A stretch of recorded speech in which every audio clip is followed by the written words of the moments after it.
देवालोक सेना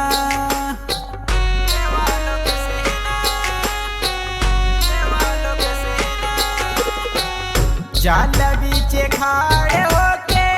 मांगी दर्शनिया देवालोक सेना आदित्य दे दर्शनिया देवालोक सेना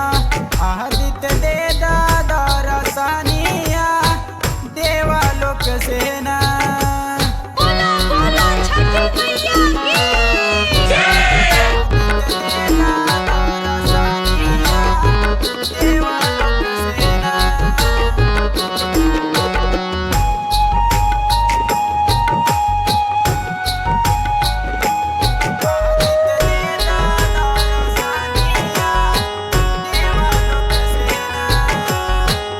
तीन दिन से भूखल बानी का पता शरीरिया सिहरे बदन आदित्य हेरी दा नजरिया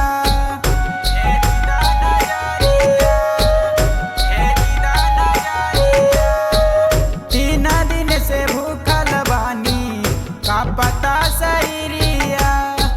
सिहरे बदन आदित्य हेरी दा नजरिया रथ पे सवार होके सूर्यदेव चला ले देवालोक सेना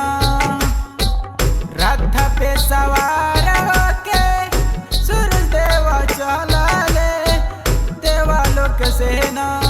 आदित्य दे दर्शनिया देवालोक सेना। बोलो बोलो छठी मैया की